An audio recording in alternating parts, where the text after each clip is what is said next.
Bonjour, on se retrouve aujourd'hui pour un petit tuto. Donc avant tout, je me présente, Anaïs, les cousettes de Clochette. Voilà, vous pouvez me retrouver ici sur ma chaîne YouTube, mais aussi sur mon compte Instagram et sur ma page Facebook. J'ai aussi un blog qui s'appelle lescousettesdemaman.canalblog.com. Voilà, vous savez tout. Je veux aussi remercier toutes les nouvelles abonnées et tous les nouveaux abonnés s'il y a des garçons. Mais bon, vu que maintenant on n'est plus obligé de faire passer les hommes avant, et je dis toutes les abonnées, voilà, parce que vous êtes plus nombreuses, vous les filles. Donc voilà, je souhaite la bienvenue à tout le monde. Merci à toutes celles qui me suivent depuis un petit moment. Voilà. Donc comme je vous disais, je reviens avec un petit tuto qui sort de ce petit magazine dont je vous ai parlé dans une de mes vidéos sur une petite revue de presse. Vous savez, si vous me connaissez, que j'aime bien faire des revues de presse. Et donc, je suis tombée en amour sur ce magazine couture. Donc, j'avais repéré 2-3 modèles. Je vous en avais parlé lors de la présentation. Et donc, j'avais envie d'en faire un tuto. Sauf que, voilà, il faut quand même demander l'autorisation au magazine. Voilà, c'était la moindre des choses, puisque c'est une création faite par quelqu'un qui s'appelle Marie Gouragne. Oui, Marie Gouragne. Voilà, donc c'est elle qui fait le modèle. Donc voilà, je ne pouvais pas pirater son modèle. Donc Madame Clément, Toinette Clément, m'a donné l'autorisation d'en faire un tuto. Donc je vais vous présenter le modèle. Donc c'est le super débobinoir. Voilà, un débobinoir. Donc on m'aurait demandé ce que c'était, je ne savais pas. Je ne tricote pas du tout, mais je sais pas, j'ai flashé sur ce modèle, j'ai trouvé ça super pratique et je me suis dit que ça ferait un super cadeau de Noël pour ça pourrait faire un cadeau de Noël pour toutes vos copines tricoteuses ou pour vous-même si vous tricotez. Je trouve ça vraiment génial comme idée. Donc du coup, Toinette m'ayant donné l'autorisation, je vais vous présenter le tuto. Donc je vais juste vous faire voir comment le réaliser. Vous trouverez toutes les explications sur le numéro. Voilà, le numéro qui est le numéro 18, voilà, qui est donc celui entre le 12 septembre et le 12 décembre. Donc voilà, il est encore disponible quelques jours. Donc si vous pouvez le retrouver en kiosque. Mais si vous ne l'avez plus en kiosque, je vous mettrai une petite adresse que vous pourrez le trouver sur le net. Voilà, donc j'espère que ce tuto va vous plaire parce que moi franchement, j'ai vraiment trop hâte de le faire. C'est vraiment quelque chose, je ne sais pas pourquoi, qui me tenait à cœur. Et si il est réussi et qu'il est joli, je l'offrirai à ma copine Caro de Caroline Création, voilà, qui elle tricote. Donc pour faire ce débobinoir, il nous faut 2 sortes de tissus, si on veut contraster, ou qu'un seul, comme on veut, mais il nous va falloir le découper en 2, en tout cas. Un tissu principal et une doublure. Il nous faut aussi un petit contenant. Donc moi j'ai pris une petite coupelle que j'ai trouvée en plastique chez moi. On peut aussi trouver oui, des petites coupelles qu'on peut acheter en plastique, faire quelque chose faire du recyclage. Moi c'est du recyclage. Et ils nous disent aussi un petit panier où on trouve les petites tomates cerises par exemple. Voilà, il faut quelque chose de rond, voilà, pour pouvoir mettre entre nos 2 tissus, pour pouvoir avoir une assise. Voilà, alors on va aller sur la table.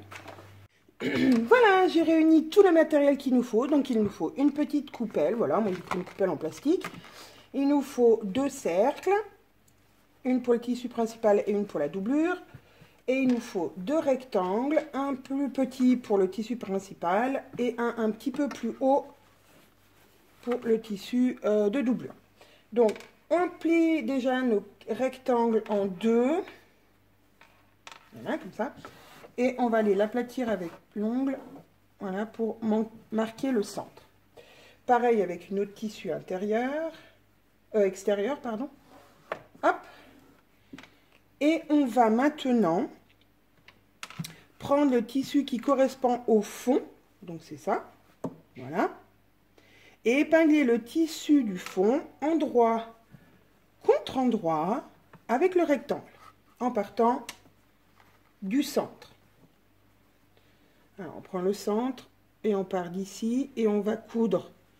On va épingler là tout autour de notre rond, voilà, ce qui va nous faire un tube.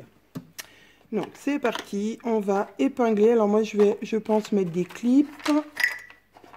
Alors, attention mes clips, que je fasse pas bouger la caméra puisque mes clips forcément sont à côté. Voilà. Et donc on va épingler en partant du centre, voilà, de votre pliure. Et on va épingler tout le tour. Alors, je pense que c'est bien de mettre pas mal d'épingles. Voilà, je vais repartir de l'autre sens parce que je ne sais pas comment ça va tomber.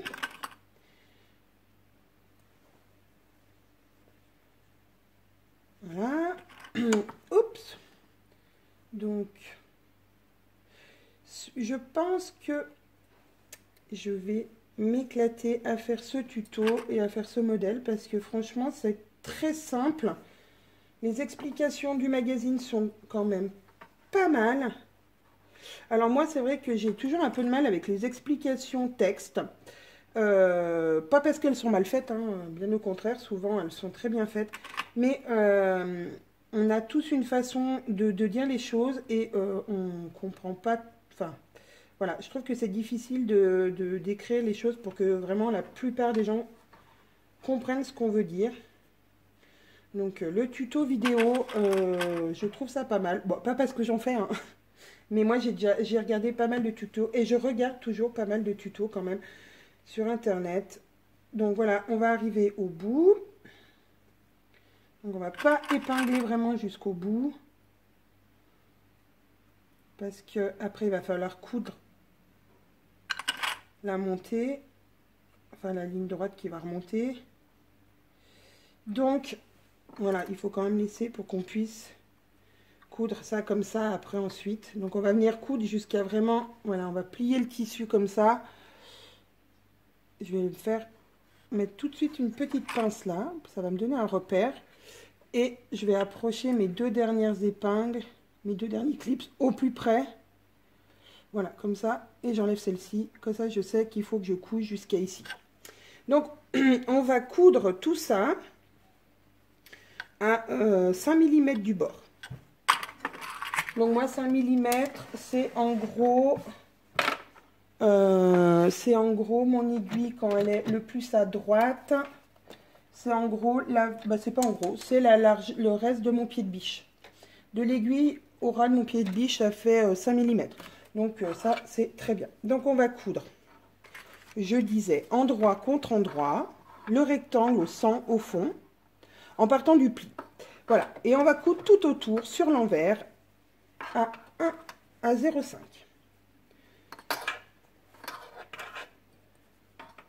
Alors, je vais partir du coup de ma première marque. Donc, de ma première épingle ici. Hop. Tout en laissant ma marge de couture pour la remonter. Hein. Voilà. Donc, je plie ma marge de couture.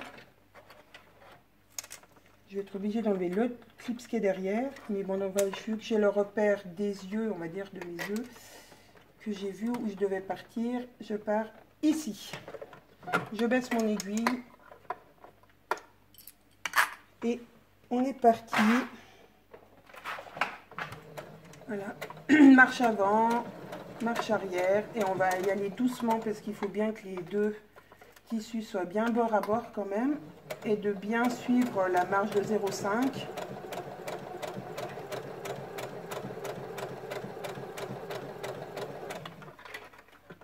Voilà, on enlève au fur et à mesure ces petites épingles ou ces petits clips, selon votre choix.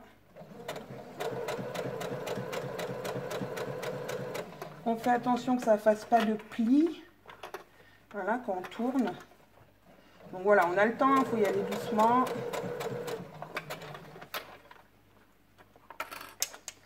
On replace à chaque fois bien ces tissus. Voilà, hop, hop. Là, normalement, il n'y a pas de raison que ça fasse de plis vu que les mesures sont faites pour que vous ayez... que ça ne le fasse pas.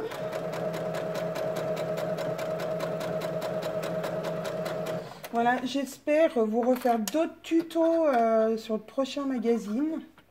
Puisque bah, celui-là, voilà, est bientôt terminé. Et qu'après, la création revient à sa créatrice. Voilà. Donc, j'aimerais bien faire d'autres tutos sur les... Voilà, parce que je trouve que ce magazine est cool. Et je voulais encore remercier Toinette de m'avoir donné l'autorisation de faire celui-là.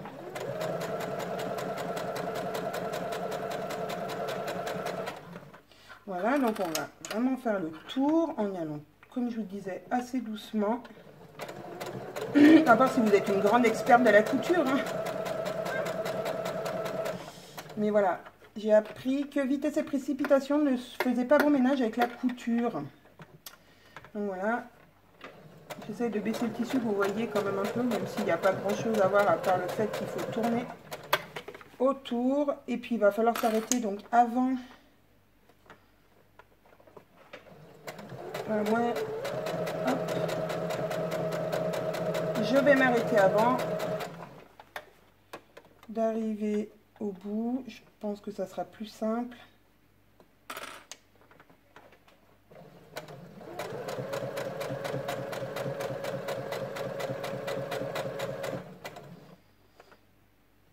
Je vais arriver bientôt au bout. Hop, je replace bien mon tissu une dernière fois. Voilà. De toute façon, on ne peut pas aller plus loin. On est obligé de s'arrêter avant, puisqu'autrement, on repasserait sur la couture d'avant. Donc là, hop, on s'arrête. Petite marche arrière. Et voilà. On a terminé. Donc, je vais vous retourner quand même pour qu'on voie le résultat. Donc voilà, on a déjà le fond de notre panier qui est terminé. Voilà. On va faire la même chose donc avec notre tissu, avec le rond du fond de doublure et le rectangle. Donc je ne vous fais pas voir, même principe, on épingle, on coud tout le tour. Alors moi je pense que je ne vais pas changer de fil parce que voilà, hein, c'est à l'intérieur, ça ne se verra pas. Puis c'est cousu toujours sur l'envers, donc on ne voit pas le... On voit pas. Ensuite, on va venir... surfiler tous les bords, hein, parce que forcément c'est du coton, donc ça a tendance à s'effilocher. Donc pour ce, on va soit utiliser la surjeteuse, soit si vous n'avez pas de surjeteuse, on se met en point zigzag. Alors moi c'est le point numéro 4. Et on va venir faire un point tout le tour. Alors faites un point pas trop serré. Voilà, moi, 2 en longueur et en largeur de point, je vais mettre 4. Ça devrait suffire. Et on va venir comme ça tout le long. On va venir ici tout le long faire un petit zigzag pour arrêter l'effilochage.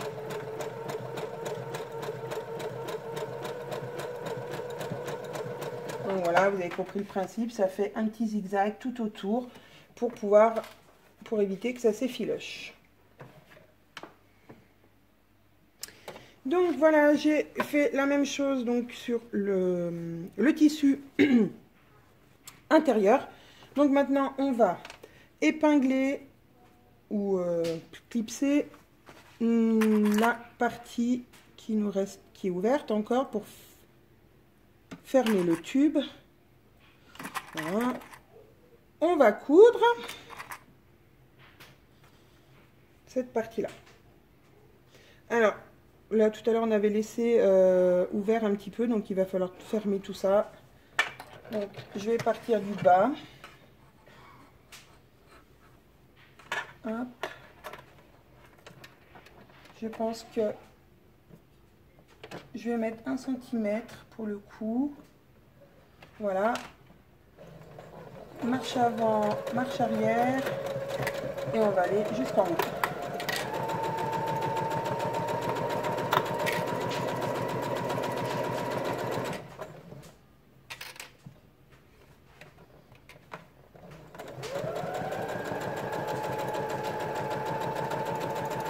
une petite marche arrière.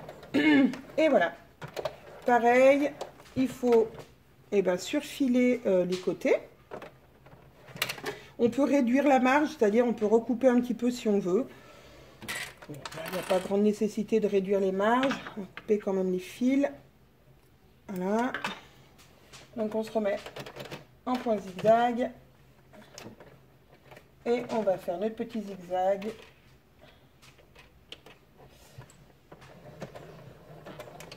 Pareil, on fait une petite marche arrière.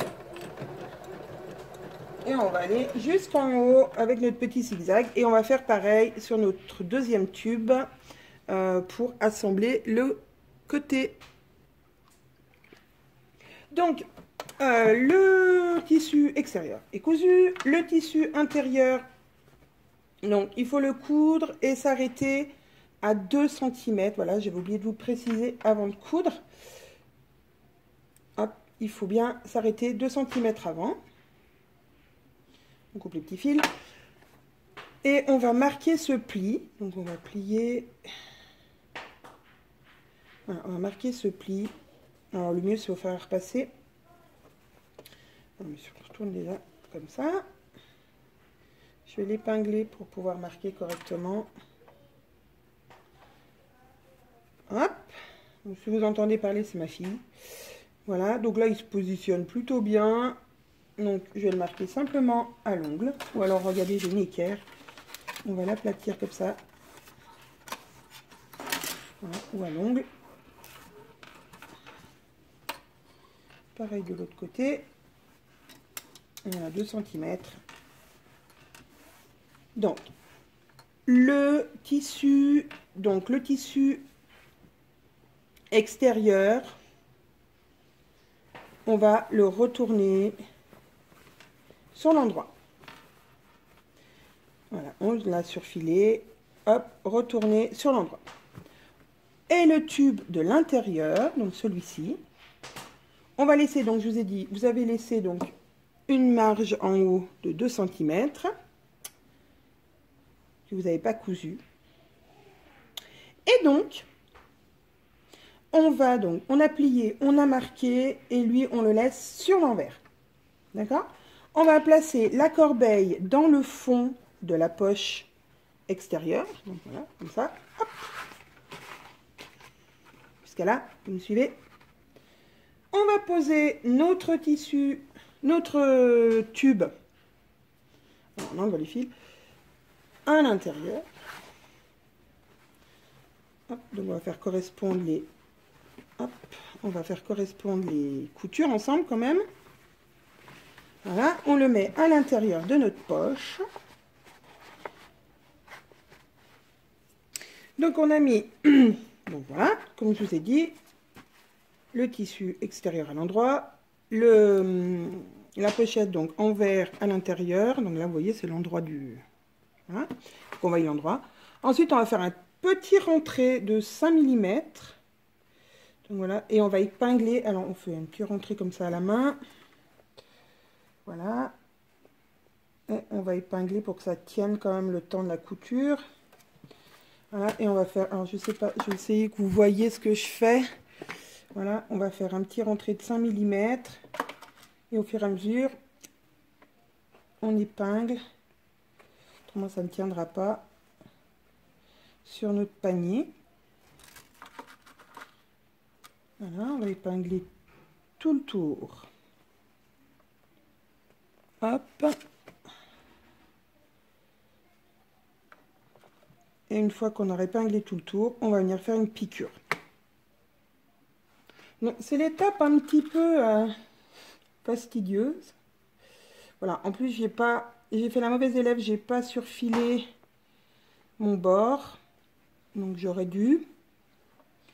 Ça aurait été peut-être plus sympa, plus joli. Mais on n'est pas obligé de le surfiler vu que de toute façon, niveau esthétique, on va dire que ça se voit pas puisque c'est sur l'intérieur.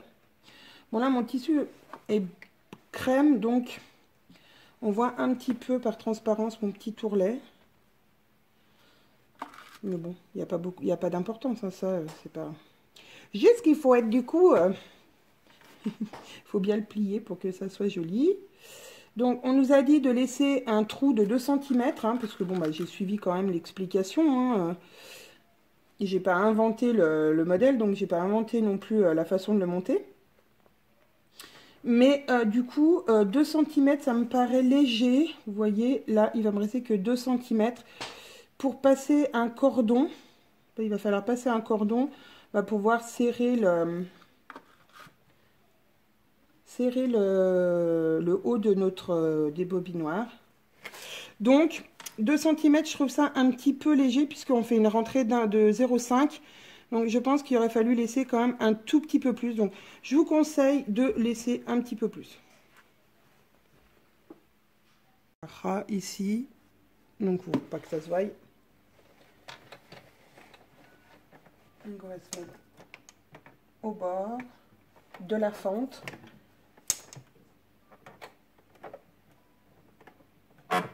Et on va faire un ou deux allers-retours au niveau de la fente pour être bien sûr que ça tienne. Et on va faire tout le long, bien au bord de notre tissu. Alors, on peut prendre comme point de repère l'espacement qu'il y a entre le pied de biche.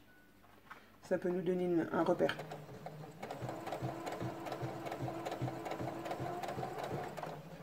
On enlève les épingles. Alors moi, les épingles, elles sont bien longues. Pas dans le bon sens.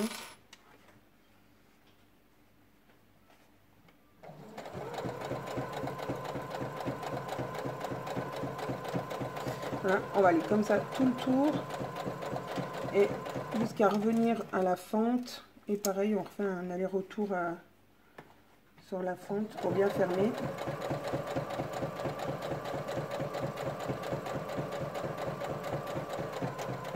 Alors bien sûr, j'ai enlevé le bras libre de ma machine.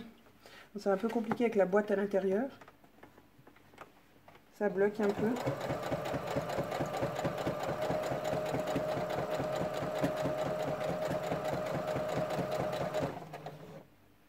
Hop.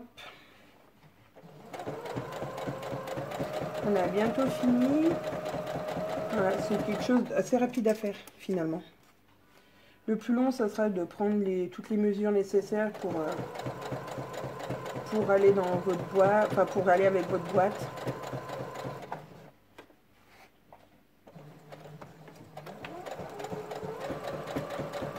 Après, on pourrait choisir de l'entoiler si on le veut un peu plus rigide. Ça peut être une solution.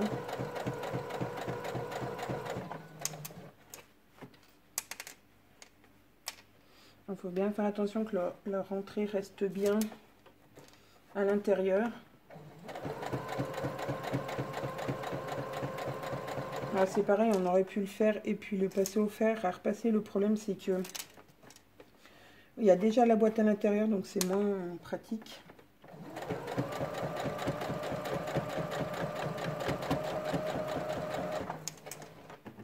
Donc, on arrive au bout. On va bien mettre les deux parties l'une à côté de l'autre de la fente. Et on va venir donc faire hop, un aller-retour, marche arrière, marche avant. Voilà. Et là, on a terminé le tour. Donc ça nous fait une belle surpiqûre. On n'a plus qu'à mettre notre lien à l'intérieur. Alors voilà, c'est ce que je vous disais tout à l'heure. Vous voyez, il reste vraiment pas beaucoup. Donc je pense qu'il faudrait quand même laisser plus que 2 cm de marge en haut. Bon. Là, j'ai un passe-lacet. Moi, je trouve que c'est le plus pratique pour enfiler. Et puis, ben, on va faire le tour avec pour mettre à l'intérieur notre lien. Et on aura fini.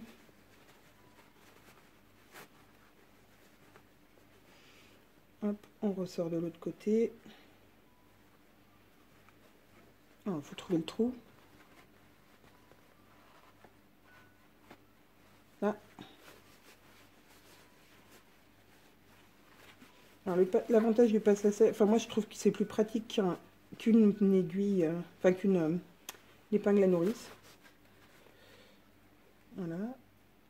Il faut juste que ça sorte. Parce que le trou est vraiment petit pour le coup. Là, je pense que ouais, ça aurait été mieux de laisser un peu plus. Alors là, j'arrive pas à le sortir. Pourquoi? J'ai l'impression d'être passé à l'intérieur de la doublure. Donc on va remettre dedans. Ça y est, j'ai trouvé la sortie. C'est qu'en fait, vous avez le tissu du dehors qui est dedans aussi. Donc voilà, ça coince. Donc voilà, hop, et ben voilà, on a terminé. On égalise un peu. Voilà, on remet notre petite boîte à l'intérieur. Et du coup, on a une jolie petite débobinoir. Voilà, on peut faire un petit nœud. Voilà, donc la pelote de laine à l'intérieur, avec juste le fil qui sort. Voilà, moi je trouve super mignon. Je sais pas ce que vous en pensez, moi je le trouve trop beau. Je sais pas ce que t'en penses, Caro, mais il est pour toi. Donc voilà, je suis trop contente. Et finalement, super rapide à faire. Pas très compliqué, voilà, c'est comme je vous dis, à part, voilà, il faut prendre les mesures de votre... toutes les mesures à prendre que vous trouverez sur le magazine.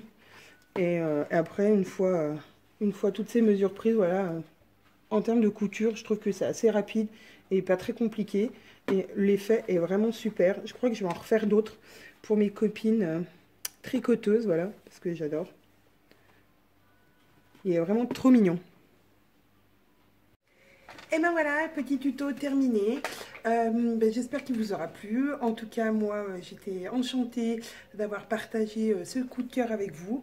Donc, je vous rappelle, vous trouverez toutes les mesures pour faire votre débobinoir sur le Passion Couture Créative de septembre-décembre. Voilà. Et puis, je vous mettrai bien sûr, comme je vous disais tout à l'heure, le lien si vous ne le trouvez plus en kiosque.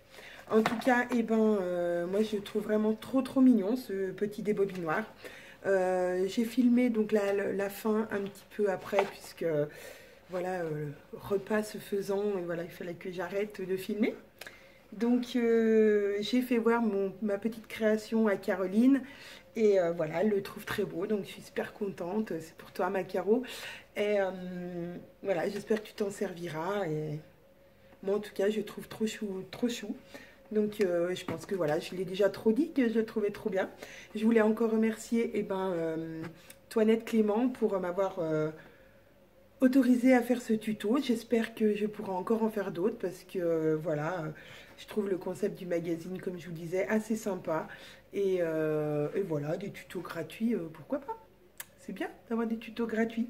Même si, voilà, vous devez acheter le magazine, mais le magazine est à 7,90 €. Il paraît tous les 3 mois. Donc voilà, moi je trouve que c'est un bon investissement parce qu'il y a des choses vraiment sympas et pour tous les goûts. Voilà, si vous voulez en savoir plus sur ce magazine, allez sur ma revue de presse dédiée à ça. Voilà, je vous expliquerai tout le contenu du magazine.